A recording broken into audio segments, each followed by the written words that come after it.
Hello दोस्तों, welcome back my YouTube channel. तो आपका स्वागत है एक नई वीडियो में। तो आज की इस वीडियो में हम बात करेंगे, अगर आप इंडिया से दुबई आ रहे हैं तो आपको किस किस डॉक्यूमेंट की ज़रूरत है, क्या क्या आपको डॉक्यूमेंट चाहिए।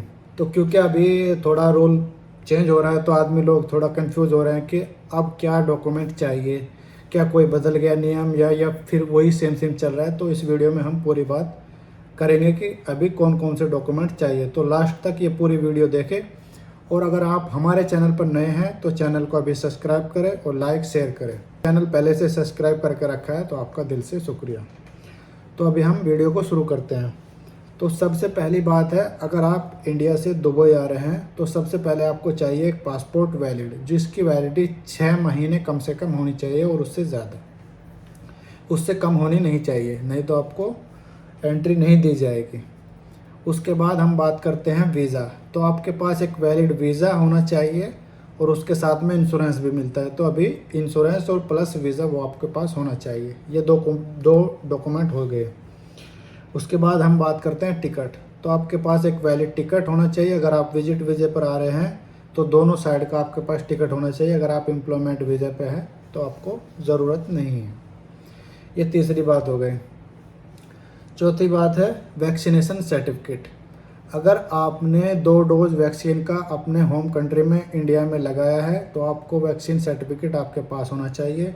और अगर आपने वैक्सीन नहीं लगवाया है, दोनों डोज नहीं लगवाया है, तो आपका RT-PCR टेस्ट 48 आवर्स का होना चाहिए। 48 घंटे के अंदर का आपके पास RT-PCR टेस्ट जो ऑथराइज दुबई की लैब है उनसे किया हुआ होना चाहिए। तो यहाँ तक ये बात हो गई। उसके बाद हम बात करते हैं, कुछ आदमियों का, लोगों का क्वेश्चन था कि जो बच्चे हैं उनका कैसे है, उनका वैक्सीनेशन होना है नहीं होना है तो क्या। तो अगर बच्चे जो है वो 12 साल से छोटे हैं तो उनको कोई वैक्सीनेशन या फिर RT-PCR की ज़रूरत नहीं है। अगर 12 से ऊपर है, 12 साल से बड़े हैं बच्चे, तो उनको फिर अगर वैक्सीन लगा है तो वैक्सीन सर्टिफिकेट होना चाहिए। और अगर वैक्सीन नहीं लगा है तो RT-PCR टेस्ट होना चाहिए, सेम जो पैसेंजर बड़े हैं उनके लिए सेम ऐसा ही है। अगर छोटे हैं तो उनको कोई वैक्सीन या RT-PCR टेस्ट की ज़रूरत नहीं है। उसके बाद अभी कुछ लोगों का कमेंट आ रहा था ये कि अभी अप्रूवल की ज़रूरत है या नहीं है। जैसे पहले अप्रूवल मांगते थे, ICA का अप्रूवल था, जो अबू धाबी या इधर रसल खेमा या शारजा में आते थे ICA का अप्रूवल था, या फिर जो दुबई में आते थे उसका GIDA-RFA का अप्रूवल था। तो कुछ लोगों का ये क्वेश्चन था कि अभी अप्रूवल की ज़रूरत है या नहीं है। तो भाई मैं अभी बता दूं बात, अभी अप्रूवल की कोई ज़रूरत नहीं है, सीधे बिना अप्रूवल के आदमी लोग आ रहे हैं।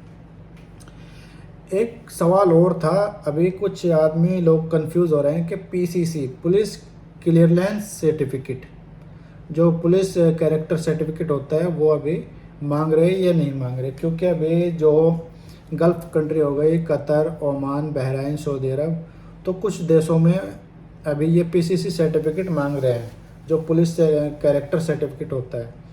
तो अभी जहाँ तक दुबई, सऊदी, इसकी दुबई की बात है, तो यहाँ की कंपनी अभी ऐसा कोई रिक्वायरमेंट नहीं है कि आपको PCC चाहिए। तो अभी तक यहाँ कोई ऐसी बात नहीं है। अगर आप यहाँ पे आ जाते हैं, आपका वीज़ा लगता है और आप वो डिमांड करते हैं कि आप अपना PCC लेके आइए, तो आप अप्लाई कर सकते हैं। ये उनके कंपनी के ऊपर बात है, लेकिन अभी तक यहाँ से कोई ऐसा केस नहीं आया कि कोई PCC मांग रहा है। तो ये तो हो गया ये।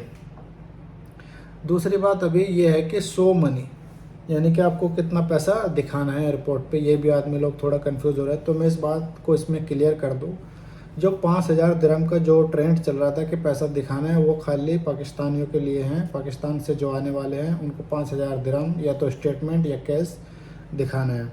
जहाँ तक अगर इंडिया की बात करें हम, तो इंडिया में कोई आदमी 2000 दिरहम भी लेके आता है, कोई 1500 भी लेके आता है, कोई 3000 दिरहम भी लेके आता है अपना एयरपोर्ट से एक्सचेंज करा के यहाँ के दुबई की करेंसी दिरहम को लेके आता है।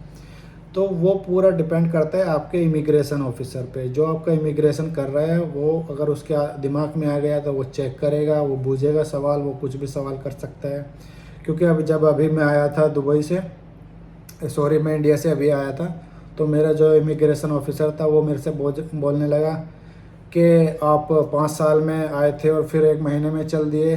मैंने कहा जी हाँ, तो ऐसे ऐसे बात करेंगे। बोला शादी वादी नहीं किए। मैंने कहा अभी शादी वादी नहीं किए, बाद में देखेंगे।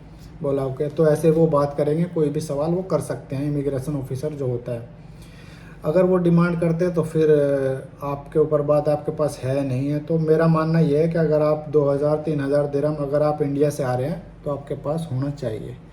जब तक कि मेरी बात है, अगर मैं 2017 में आता हूँ तो उस टाइम पे मैं 1000 दिरहम अपना करेंसी एक्सचेंज करा के लेके आया था। 1000 दिरहम मैंने उधर से दिरहम ले लिया था, लेकिन मेरे से किसी ने पैसे के बारे में नहीं पूछा था। लेकिन आज के टाइम में अगर आपके पास 2000-3000 दिरहम अगर आप एक्सचेंज करा के लाएंगे तो बहुत अच्छा रहेगा। तो यहाँ तक ये बात क्लियर हो गई कि आपको मैंने पूरे इसमें डॉक्यूमेंट बता दी, पूरे आपको क्या क्या इसमें चाहिए वो सब बता दिया।